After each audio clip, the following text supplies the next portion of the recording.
A ideia tradicional de avanço tecnológico, sabe, sempre envolveu construir algo novo em cima do que já existia.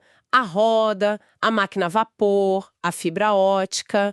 Era sempre uma história de adição, né? Com certeza, sempre somando capacidades. Exato. Mas, tipo, o cenário corporativo atual que a gente está vendo agora apresenta uma equação de subtração que chega a ser brutal. É como se, para ligar a máquina mais poderosa já criada, fosse necessário desplugar e simplesmente descartar uma parcela massiva das carreiras humanas. É uma reconfiguração completa. E pesada, diga-se de passagem. Muito pesada. Hoje é 24 de abril de 2026. E os documentos financeiros, os memorandos governamentais e as pesquisas de mercado que estão na nossa mesa hoje, contam uma história de reestruturação absoluta. E o que a economia está atravessando não é só mais uma transição de ferramentas, né? É uma reconfiguração do próprio significado de capital. Quando a gente cruza os dados dos registros da SEC americana, com memorandos da Casa Branca e relatórios de demissões, olha, um padrão bem sombrio emerge. Sombrio é apelido. Qual é o foco da nossa análise de hoje, então? O foco é entender o que eu gosto de chamar de o custo humano da computação. A infraestrutura necessária para rodar a inteligência artificial de fronteira de hoje tem uma fome financeira que é, assim, insaciável. E a fatura está sendo paga com o esvaziamento das estruturas corporativas tradicionais. Nossa, sim. E a missão desse nosso mergulho hoje é justamente fazer uma autópsia forense desse cenário, né? Entender por que essas corporações estão ativamente sacrificando a força de trabalho, extraindo a privacidade de quem fica na empresa e concentrando uma riqueza absurda no nível executivo. Tudo para pagar a conta dos servidores. Exatamente.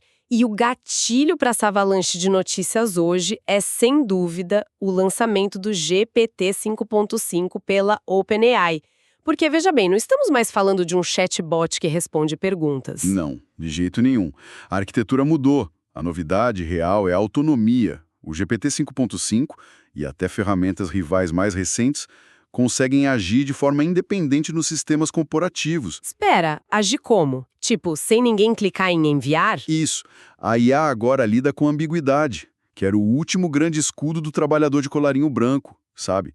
Antes, o modelo escrevia um rascunho e parava por aí. O humano revisava e enviava. Agora, a máquina lê o seu calendário, abre planilhas, entende o contexto do que está atrasado, redige a mensagem e executa a ação por conta própria. Caramba, ela não cria só o conteúdo, ela navega na burocracia do trabalho, né? Exato. Isso nos leva direto para os dados daquela pesquisa absurda que a Anthropic acabou de soltar, com 80 mil usuários do cloud. Ah, essa pesquisa é fascinante. E os resultados são, tipo, totalmente contraintuitivos à primeira vista. Porque quem está acompanhando a gente pode pensar, quem está ganhando produtividade deve estar feliz, certo? Seria o lógico, né? Seria. Mas os dados mostram que os profissionais que obtêm o ganho de produtividade mais extremo com a IA, estamos falando de engenheiros de software, desenvolvedores em início de carreira, são os que estão em pânico absoluto. Eles relatam níveis altíssimos de medo sobre o futuro. Sim, os chamados superusuários têm um medo de perder o emprego que é 3 vezes maior do que a galera que usa IA só de vez em quando. Mas espera, vamos desembalar isso aqui. Porque normalmente, se uma ferramenta te faz trabalhar mais rápido, você se sente mais seguro, né? Historicamente, sim. É tipo a analogia do trator. Quando você dá um trator moderno para um agricultor que usava enxada, ele não acha que o trator vai roubar o emprego dele. Ele sabe que vai produzir mais e cansar menos. Porque os engenheiros que estão tirando o maior proveito da IA são exatamente os que estão aterrorizados. Olha, a analogia do trator é ótima para explicar tecnologias do passado. Mas a IA autônoma quebra essa regra de um jeito violento. A máquina não é mais só um trator melhorado, a arquitetura do sistema está transformando ela no próprio agricultor. Uau! Então ela decide o que plantar e quando colher, basicamente. Exato. Um trator não aprende a dirigir sozinho só de observar as mãos do fazendeiro. A IA faz exatamente isso no ambiente digital. O ganho de tempo inicial se traduz, sabe, em uma expansão implacável do escopo de trabalho. E tem mais, os dados da Anthropic mostram uma desaceleração real nas contratações de recém-formados. As fadas de júnior estão sumindo. Sumindo rápido. Então, o pânico não vem de gente desinformada. Vem de quem entende como o motor funciona por dentro. Eles olham o código gerado e percebem, cara, o meu conhecimento intermediário virou commodity. Nossa, esse é muito forte. E esse medo deles é totalmente justificado, né? Porque as corporações já fizeram a escolha delas. O que nos leva para a realidade brutal de infraestrutura que a gente está vendo na Meta. O caso da Meta é o retrato perfeito de como o contrato social corporativos simplesmente ruiu. Ruiu feio. Para quem não viu, a Meta anunciou a demissão de 8 mil pessoas agora em maio. Isso é tipo 10% da força de trabalho deles. Além de cancelar 6 mil vagas que já estavam abertas. Pois é. E tudo isso para quê? Para financiar uma projeção de até 135 bilhões de dólares em gastos com infraestrutura de inteligência artificial.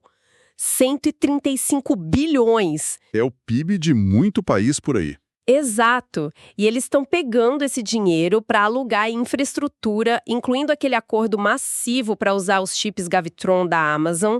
E a empresa que sobrou, tipo os funcionários que ficaram, estão sendo reorganizados no que eles chamam de pods de IA. A matemática deles é bem fria, sabe? O capital humano virou um peso morto no fluxo de caixa.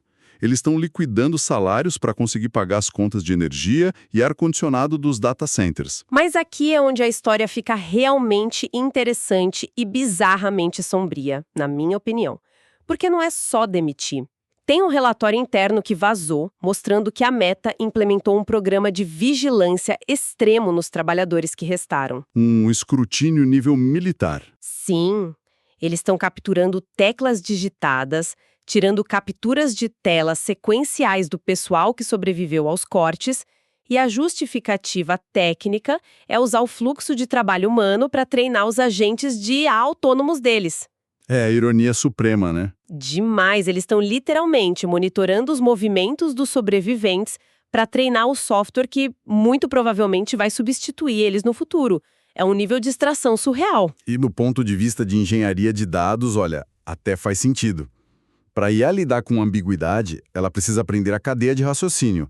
Precisa ver onde o humano clica quando está confuso, como ele pesquisa a solução.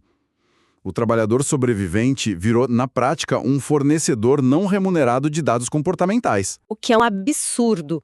E olha, quando corporações estão demitindo 8 mil funcionários para pagar por hacks de servidores, enquanto executivos garantem bônus de 900 milhões de dólares, depender do marketing do fornecedor é suicídio financeiro. A Jamgamind fornece análise forense de áudio de nível técnico e verificada por humanos, necessária para mapear o verdadeiro ROI e governar suas implantações de IA com segurança. Visitem jamgamind.com. Muito bem colocado. E falando nesses bônus, é aí que a hipocrisia corporativa fica escancarada, sabe? Você olha as divulgações da SEC que saíram dias antes dessas demissões da Meta. Ah, os arquivos da Comissão de Valores Mobiliários. Isso. Os executivos da Meta podem ganhar até 921 milhões de dólares cada um em opções de ações. 900 milhões. Cada um. Se eles atingirem 9 trilhões em valor de mercado até 2031. O mecanismo é claro. O risco da aposta em infraestrutura recai sobre o trabalhador comum, que perde o emprego ou a privacidade. Mas a recompensa tem destino garantido lá no topo da pirâmide. É a transferência de riqueza mais brutal que a gente já viu em tecnologia. O custo humano da computação é pago pela base para enriquecer o topo. Exatamente.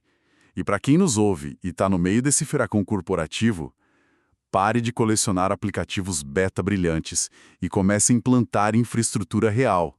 Acesse jangamind.com/toolkit para o AI Executive Toolkit, porque estratégia agora é sobrevivência. Com certeza. Mas vem cá, se a Meta está destruindo milhares de empregos só para pagar essa conta de 135 bilhões em infraestrutura, como é que os adversários geopolíticos lidam com essa barreira de custo? A conta de luz e de chip é a mesma lá fora, né? Esse é o grande X da questão que está abalando Washington agora. A resposta, segundo a Casa Branca, é o roubo algorítmico. a famosa destilação. Nossa, o memorando da Casa Branca foi explosivo. Eles estão acusando nominalmente empresas chinesas, tipo a DeepSeek, a Moonshot, a Minimax, de fazerem campanhas de, e eu cito, destilação em escala industrial. Eles dizem que os chineses estão usando milhares de contas de API falsas e técnicas de jailbreak para raspar os dados dos modelos americanos de fronteira. E aqui a gente precisa ser totalmente imparcial, né? A embaixada chinesa já respondeu, chamando essas acusações de pura calúnia. Especialmente porque esse memorando vazou semanas antes de um encontro super importante entre o Trump e o Xi Jinping em maio. Não dá para negar que o momento é politicamente conveniente. Claro, o uso tático do memorando é óbvio, mas se a gente olhar puramente para a engenharia e para os logs de sistema que a Anthropic já tinha reclamado lá atrás, o mecanismo de destilação é real e observável. Explica pra gente como funciona essa destilação, em termos práticos. Imagina que um laboratório americano gasta bilhões ensinando um modelo gigante a pensar e resolver problemas complexos do zero. A destilação é quando o concorrente cria contas falsas, envia milhões de perguntas dificílimas para esse modelo caro e copia as respostas perfeitas. Aí, ele usa essas respostas prontas para treinar um modelo menor, dele mesmo. É como se o aluno copiasse a prova inteira do nerd da sala, mas em escala industrial. Exato. E é isso que nos leva ao DeepSeek V4. O lançamento deles abalou o mercado porque os números são formidáveis, mas com um custo baixíssimo. Sim, eles anunciaram 1,6 trilhão de parâmetros, e o mais maluco é que tem a versão Flash, com 284 bilhões, mas no modo Pro só 49 bilhões ficam ativos durante uma resposta. E essa é a genialidade da arquitetura de mistura de especialistas que eles aprimoraram. Ao invés de ligar a cidade inteira para acender uma lâmpada, o modelo ativa só a rua específica do conhecimento necessário. Isso economiza uma energia absurda. E permite que eles rodem isso em chips da NVIDIA antigos e até nos processadores da Huawei, contornando totalmente as restrições de exportação que os Estados Unidos tentaram impor. É um drible tecnológico. O Dario Amodei, Anthropic, dizia que a China estava de 6 a 12 meses atrás. Mas se eles estão avançando tão rápido via destilação... Eles não precisam estar na frente. Eles só precisam copiar o cara que está na frente por uma fração do preço. Nossa, isso cria um loop macroeconômico devastador. Os Estados Unidos gastam trilhões em data centers, espremem a própria força de trabalho americana para pagar a conta, e o resultado desse esforço vira basicamente pesquisa grátis para os adversários. Nossa, é um paradoxo surreal. O trabalhador de colarinho branco americano perde o emprego para financiar a IA, e a IA financiada acaba treinando a concorrência global de graça. É de explodir a cabeça. É uma transferência de valor que está gerando tremores secundários por toda a indústria, sabe? Não é só a Meta e a geopolítica que estão sentindo. Não mesmo. A gente está vendo um verdadeiro terremoto no mercado. Olha a Microsoft, por exemplo. Pela primeira vez em 51 anos de história, eles ofereceram um programa de demissão voluntária especificamente para diretoria e para gerência sênior lá nos Estados Unidos. A famosa regra dos 70, né? Idade mais tempo de empresa igual a 70. Isso. E, as empresas de tecnologia sempre matavam para conseguir reter esse talento maduro. Por que a Microsoft está secando o próprio capital humano mais caro? Porque o talento institucional, aquela sabedoria de anos de casa, virou uma ineficiência de capital na nova métrica. Eles preferem trocar um diretor que ganha fortunas por mais gasto de capital em hardware. A máquina não recebe bônus por tempo de serviço. Faz sentido na planilha deles, né? E falando em máquina e tomada de decisão humana, a gente não pode esquecer do caso bizarro do Polymarket. Ah, o caso do insider trading? Sim, a primeira vez que o Departamento de Justiça traz acusações de insider trading envolvendo inteligência artificial, mercado de previsões e cripto. Um soldado americano, o Van Dyke, apostou $400 mil sobre a captura do Maduro. Usando informações confidenciais do governo que ele tinha acesso, né? Exato. O que eu acho fascinante aí não é só o crime em si, é como a IA e os algoritmos descentralizados de aposta estão comoditizando a inteligência geopolítica em tempo real. A máquina precifica segredos de Estado. E comoditiza a própria capacidade humana de reagir a essas crises. O algoritmo processa o dado vazado mais rápido do que qualquer analista. Mas olha, mesmo com essa automação toda engolindo o mundo, tem um movimento de resistência técnica acontecendo que é muito curioso. Você está falando da Confui. Sim. Eles acabaram de levantar investimento da Craft Ventures numa avaliação de $500 bilhão. $500 bilhão por uma interface. E eles nem fazem modelos de fundação, né? Eles só criam os painéis de controle visuais para modelos como Midjourney e Dawei. Por que isso vale tanto dinheiro? Porque os modelos puros, sozinhos, falham muito. A magia da IA sofre com falta de precisão. O algoritmo te dá 80% do que você quer, mas naqueles 20% finais, ele inventa coisas, deforma imagens, alucina. E no uso profissional, você não pode entregar uma campanha com erro, né? Não pode. Então a Confui vale $500 bilhão porque ela devolve as rédeas curtas para o humano. A precisão técnica e o controle manual estão em altíssima demanda, justamente porque a IA é caótica. Nossa, é muito irônico. O mercado está pagando fortunas pelo privilégio de ter o controle humano de volta, e isso se reflete até no comportamento social. Olha os testes que o Instagram está fazendo na Europa com aquele recurso Instants. Uma reação clara, né? Totalmente. São fotos cruas que desaparecem em 24 horas, sem filtro de IA generativa, sem edição perfeita. É um retorno ao realismo analógico, porque as pessoas estão saturadas do excesso de hiperprodução que a inteligência artificial trouxe. O imperfeito virou prova de humanidade. O que amarra tudo que a gente discutiu hoje, sabe? O aprendizado técnico e a economia se fundiram de uma forma muito agressiva. A produtividade corporativa está estratosférica, mas a segurança laboral está em colapso total. É um abismo. E para quem está acompanhando a gente, eu quero deixar um questionamento bem contundente para pensar durante essa semana. Manda. Dados humanos novos e autênticos para evoluir, tipo a Meta espionando as teclas dos próprios funcionários. Mas vem cá, se as corporações continuarem demitindo em massa para pagar os servidores, o que vai acontecer com o avanço da IA na próxima década? Quando eles finalmente demitirem a maioria das pessoas das quais essas máquinas dependem para aprender a raciocinar, o que acontece? O modelo de negócios vai se canibalizar? Fica a reflexão. É uma pergunta assustadora e muito pertinente. De onde vai vir o dado fresco, né? Exatamente. E para continuar explorando essas perguntas com a gente, assine o de Djangamind no Apple Podcasts para ouvir sempre totalmente sem anúncios. Até o próximo mergulho.